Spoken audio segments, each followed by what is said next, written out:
The small town of Hollow Creek was known for its picturesque landscapes and sleepy charm, at least until the week of Whimsy began. This annual festival celebrated the town's love for nostalgia with guest appearances from beloved mascots and characters from shows and movies.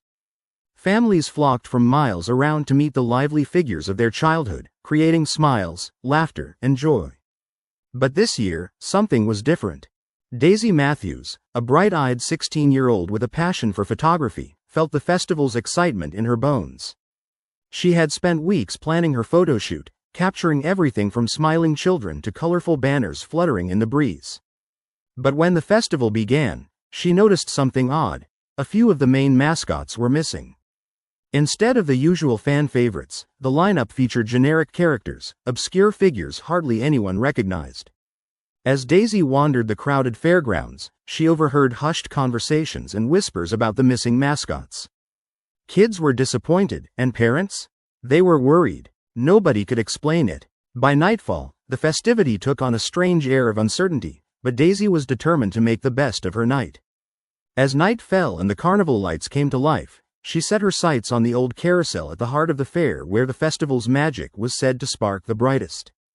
It was an antique relic, its wooden horses intricately carved and shimmering even in the dim light. But as Daisy stepped closer, she felt an uncanny chill that pulled her from her peace. An electric tingle raced up her spine as the carousel began to creak to life. The horses jerked as if awakening from a long slumber, their glassy eyes shimmering with a life of their own.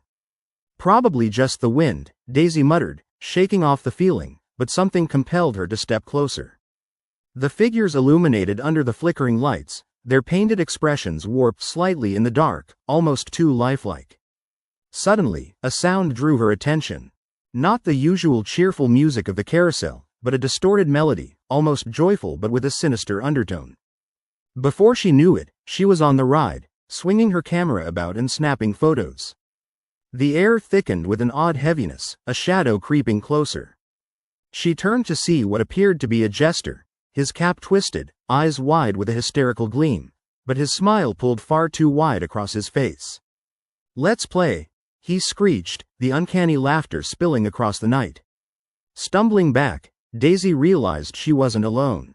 Mascots, once synonymous with joy and laughter, were now wandering the fairgrounds, faces transforming into sinister grins, laughter morphed into maniacal cackles.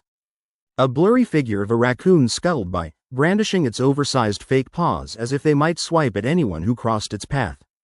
The colorful balloons, strewn about, floated eerily, popping in bursts of grotesque laughter, revealing the hollowed-out shells that held nothing but darkness within.